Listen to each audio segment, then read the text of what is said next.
All right, welcome back, everybody.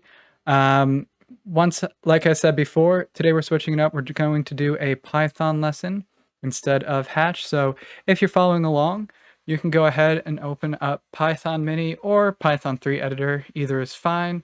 Once again, that's going to be apps at the top, and then just click on Python. So this lesson really assumes that you've done a little bit of Python turtles before. So if you haven't, this might be a little ahead of you, but you can watch and follow along. I'm just going to assume that you know some Python turtles and a little bit of pixel art. So, the idea behind this is there is actually a way to make your pixel art much, much simpler. And that's much, much simpler with code. You can actually do some pretty advanced pixel art images with marginally more code than a simple image. And that's what we're going to learn how to do today. So to get started, I'm just going to get our turtle set up. And if you already know how to do that, feel free to do that on your own. Otherwise, I'll zoom in, give you a little bit of a better view. And actually, let's see if I can get this full screen. There we go. All right, so I need to say from turtle import turtle and t equals turtle. So all I'm doing is I'm importing the module and creating a turtle object. And then I'm just going to make sure that my turtle is working by typing in t dot forward, and I'm abbreviating it with FD instead of forward. And let's click run, save our project. So I'm going to call this Python 1 Live.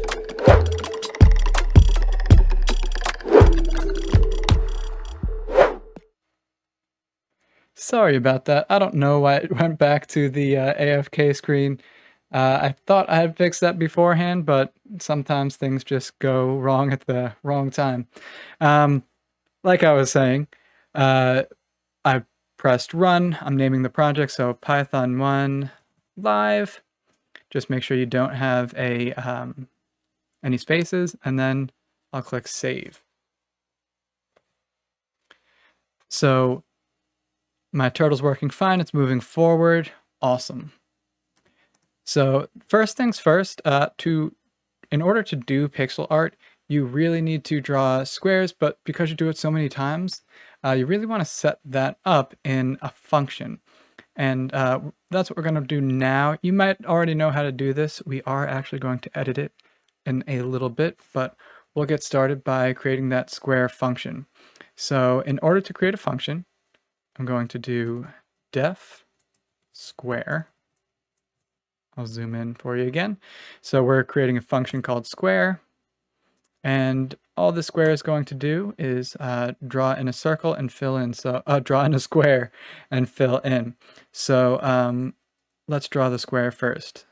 For num in range 4. And then to draw in a square, you move forward, turn right.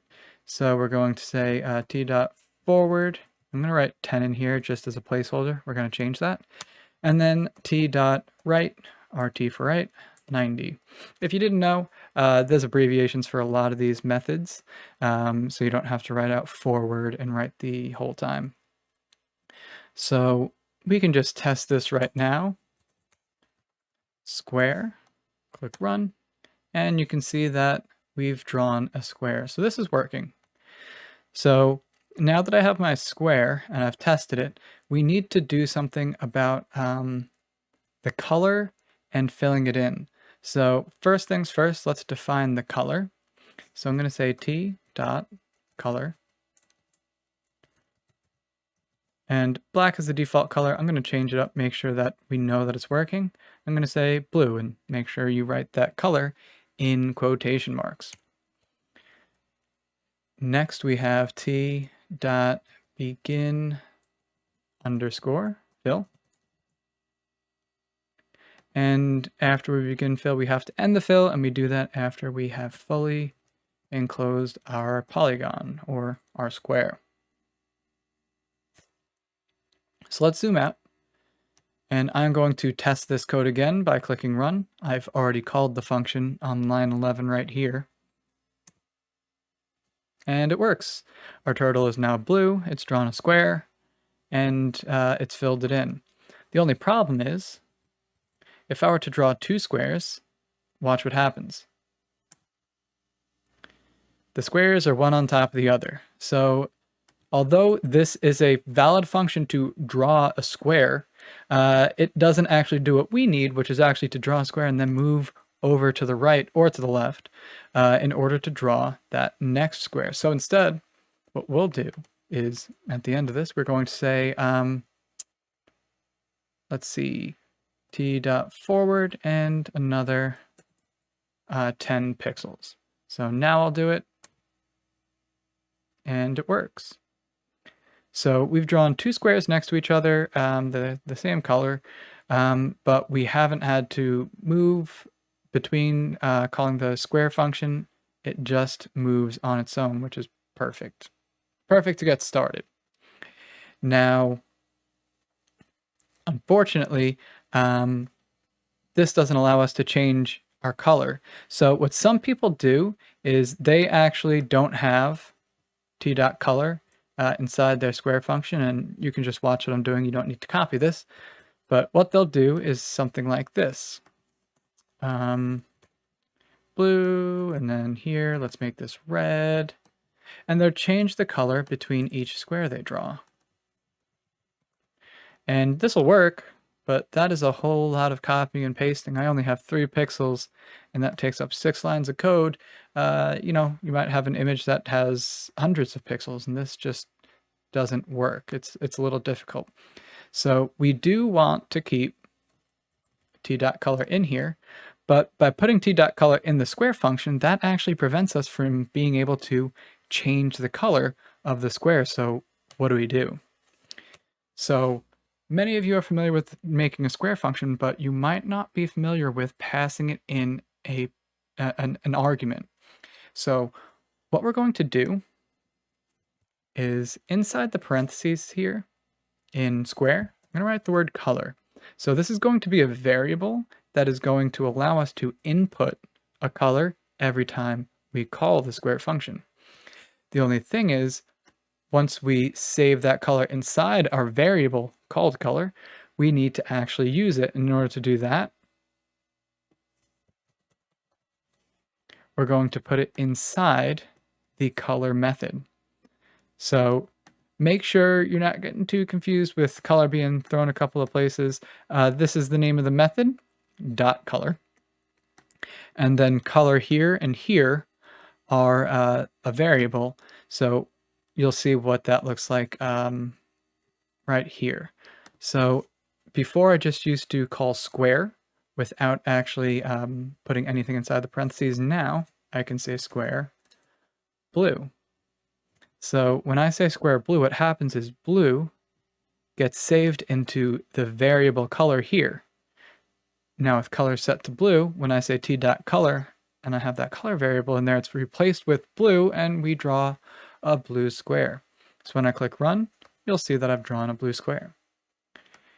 That makes it real simple because now what used to be 6 lines of code can now be red, yellow, 3 lines of code, or half that. So we've already made things a bit simpler, but we can do a lot better than this. So before we do that, I'm going to go ahead and do 2 things. I'm just going to move the turtle down to the bottom left-hand corner here, so we have a little bit more space as we go up. And then I'm actually going to define a side. So first things first, let's move the turtle. So what I need to do is pick the pen up, move to a new location, put it back down. So t.up, t.up, t.go to, and my x coordinate, I'm going to do -200, and y is going to be -100, and then t.down. So I'll run my code, just make sure it works. Perfect. I move my turtle down to the bottom left-hand corner here, and it begins drawing. Now, the next thing I want to do is define a side. And the reason for that is if I want to change how big my pixel art is, it's easier to do it at the top of the code in one set place rather than going in here and changing the number here to 20 and changing the number here to 20 and making sure that I've done that in all the right places. See, already made a mistake. So instead, it's easier to do that with a variable. So right here, I'm going to create a variable, and it's just going to be called side, and I'll set that equal to 30 for now. That's just so it's big enough on the screen. So with our variable side defined, what I'm going to do now is replace all of the lengths inside my forward commands to side. So I did that here and here. So now when I click run, my squares are all bigger. If I wanted to make them something a lot larger, like 70, I just need to change it once and the change takes hold. I'm going to drop that back down to 30 for now though. All right, so we've began drawing our pixel art, but we can add one more function. Many of you may be familiar with it already, and what that's going to allow us to do is draw the next line of our pixel art. So you could imagine if I'm drawing pixel art, I'll just copy and paste this a couple of times so we can imagine a little bit better. If we draw some pixel art, we get to the end or the right-hand side of our artwork. How do we get back to the left? So if we want to do this each time we have to draw a new line, that's going to be a lot of code. So just like we have to draw a lot of squares, we're going to have to go to a new line many times as well. So let's go ahead and create a function in order to do that. So let's think first before we do any coding. So right now, the sprite is the turtle is facing to the right. I need to get the turtle to be over here in this corner where it's going to draw a new square. So what it needs to do is it needs to rotate up, move up one side length, turn to the left again, and move to the left for however many squares we have times the side length. So let's do this kind of step by step. I'm going to do it at the end, and then I'm going to move this into a function after. So I'm going to say t.left 90, t.up side, and let's just see where this lands us.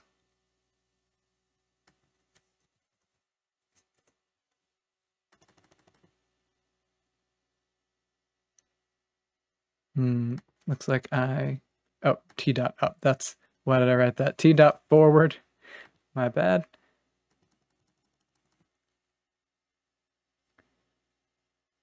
So we've gone up, but we've drawn a line which we don't want. So I'm going to start out with t.up for t.pen up. So this will put us at the end of the line. And from here, we just need to turn left and move to the beginning. So t.left, t.forward. Now, this is the tricky part.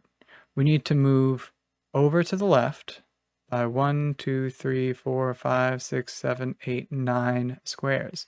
So that is going to be 9 times the side length. And then once we do that, we're going to be facing to the left still.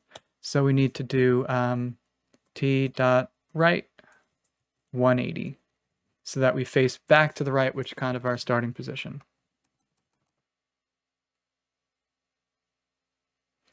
So now we're set up. We can draw that second layer of pixel art, and I'll just copy some of these to start drawing, show what that looks like.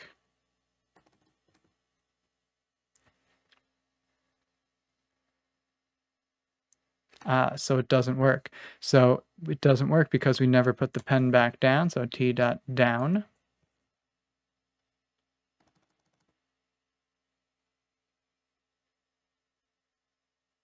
And it looks like it's working just fine now. So this is the gist of what we want to do in our new row function. So I'm going to cut this and paste it right below the square. So I'm going to cut, paste, and I'm going to need to tab in each of these lines. Let's see if I can just tab in and paste instead. Nope. So I need to tab in all of these lines.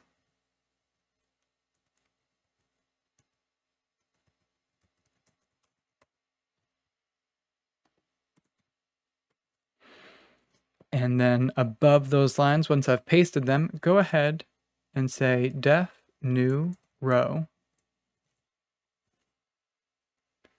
and end it with a colon. So your code should now look something like this. Def new row, pen up, turn left, move forward 1 side length, turn left again, move forward 9 side lengths, turn 180 degrees to face back the other direction, and then put the pen back down. So now, instead of typing that out each time, we can just say new row, and we should find that the code still works, which it does. So this is likely where a lot of people are with their pixel art. They have a square function, a new row function, and they can draw like this, but this is not where this lesson ends. It can become much simpler than this. The code isn't necessarily simpler, but once you've written it, it's much shorter. So what we're going to do is we are actually going to create a grid of numbers that represent the colors in some pixel art. And all we're going to do is step through that grid and assign the color and draw a square for each number in that grid. Before we jump into the grid, however, let's make it a little simpler by just doing one list. So I'm going to start out by having something called a list called single list, or you know what? I'll call this 1D. No, I'll call it single list. And in this list, I'm just going to have a couple of colors. I'm going to say, just like what we did before, blue, red, yellow, and let's throw orange in there. Change it up a little bit. Make sure you have all of your quotation marks. Your list should look like this. So what we're going to do is we are going to use a for loop, and that for loop is going to repeat this. Draw a square in the color specified in the list for as many items are in the list. Now that sounds a little annoying when I say it that way, but when we draw the for loop, when we write the for loop, it's actually going to be much simpler than that.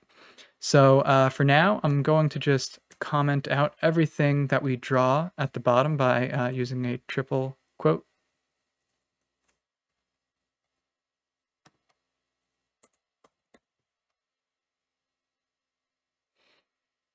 And below our functions, we're going to go all the way back to the beginning of the line. And we are going to create this for loop. So before we even draw anything, we're just going to test that our for loop is working properly. So I'm going to say for color in single list.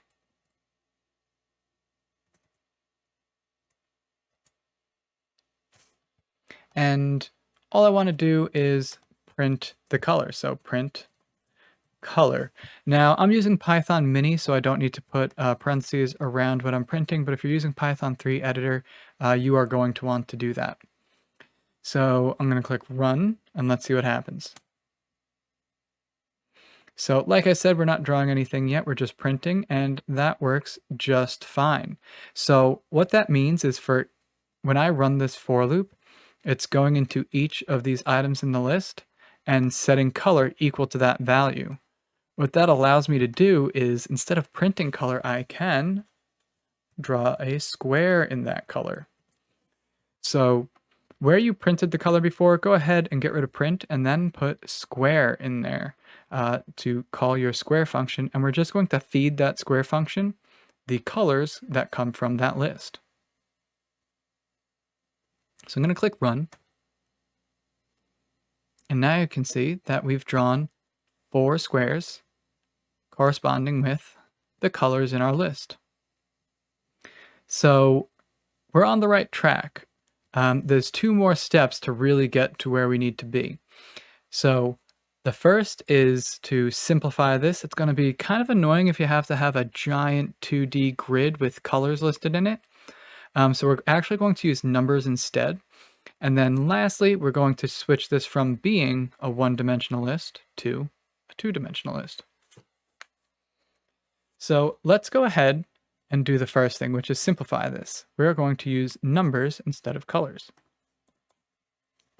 So I'm going to create a new list right beneath the list we had before, and this is going to be called colors.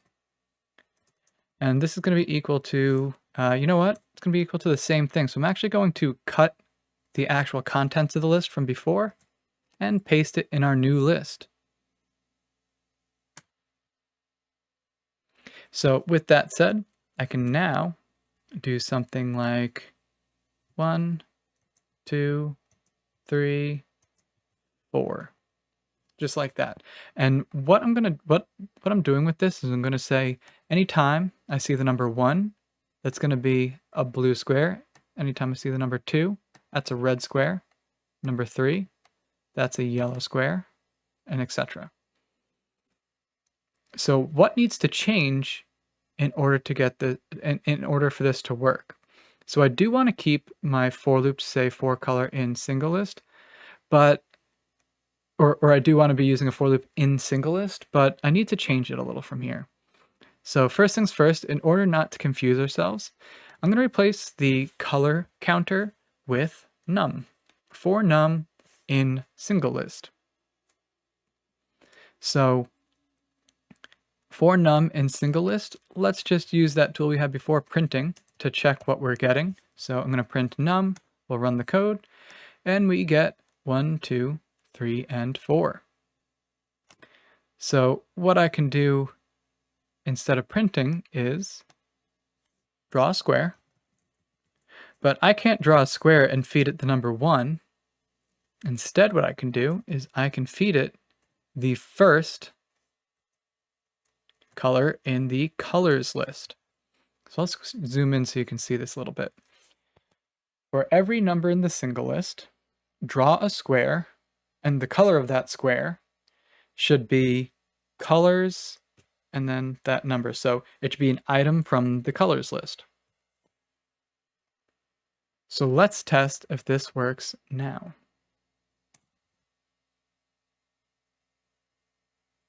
Not quite, and it's not quite because I put in the number 1 for some reason. That's my bad. It should be num. So for num in single list, draw a square from the colors list according to the number you're feeding it. Let's try this again.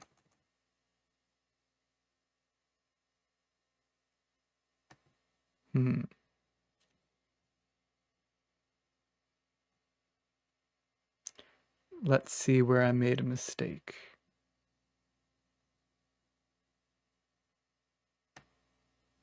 So let's go ahead and just print colors num, see what we're getting.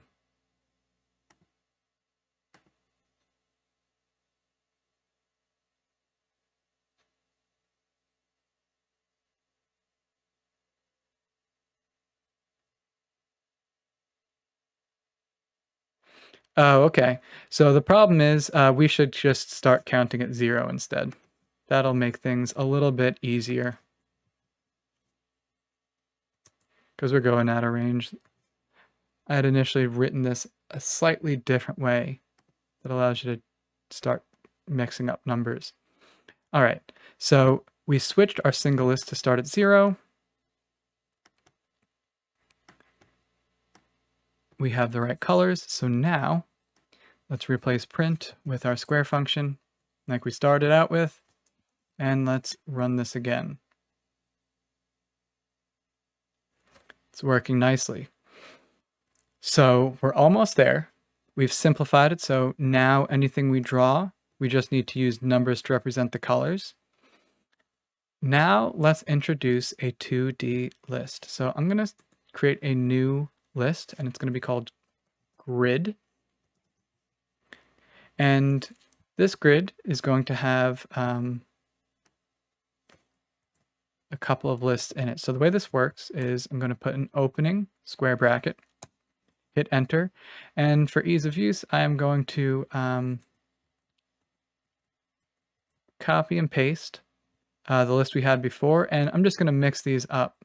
So 1, 2, 3, 0, and you can mix these up however you want.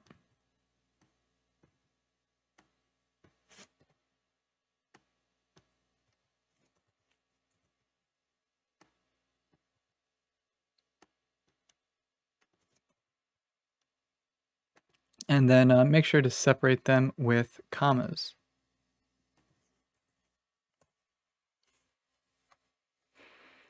And then once you're done, you can go ahead and put a closing square bracket. So your grid should look something like this. And I think YouTube does allow the ability to pause if need be, if you need to copy the code, even when I'm live. So if it works, go ahead and try that. Otherwise, I'm going to continue. So what we're going to do is we're going to expand upon the method we've just been using of using a for loop, and we're going to have it expand to incorporate this grid. So the way a 2D list works, which we called grid, it's a list of lists. So you can imagine my list could be 1, 2, 3, 4 or 0, 1, 2, 3, but instead of 0, I have this list. Instead of 1, I have this list, and so on. So we can actually step through the grid using a for loop. So we're going to change this, but I'm just going to demonstrate this really quick. So for a list in grid print a list. So when I click run, what this is going to do is it's going to print each of the rows in my list, which we can see that it does so here.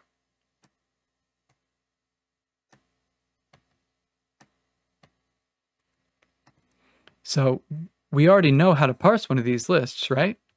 We actually just do this. We already did it with a single list, and it actually works. So we're going to copy this idea into our for loop, into our new for loop. So I'm going to get rid of that print statement. I'm going to write, so before we do that, if we look here, we say for num in single list. So the grid is a list of lists. Anytime we use the for loop with a list, or every iteration of the for loop, a list becomes just a single list. So we can say for num in a list. And then we draw a square, colors, num, just like we did before.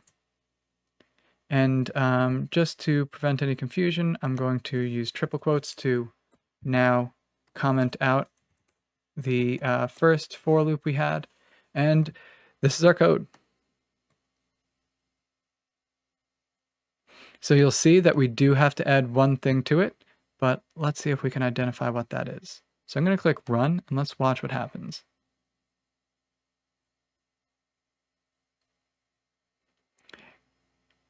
It's drawing everything from the grid, but it's not going to the new line.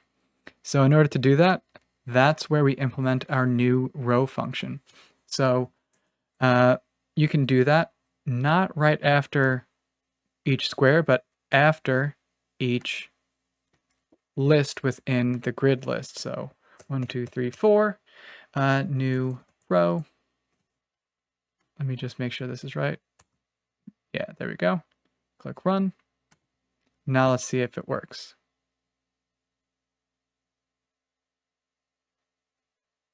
We have a problem. So if you remember the first time we drew a new row, we had 9 sides. Now we only have 4. So just for now, we're going to replace 9 with 4, but I'll show you a better thing we can do. So I'm going to click run, and now it should work pretty well.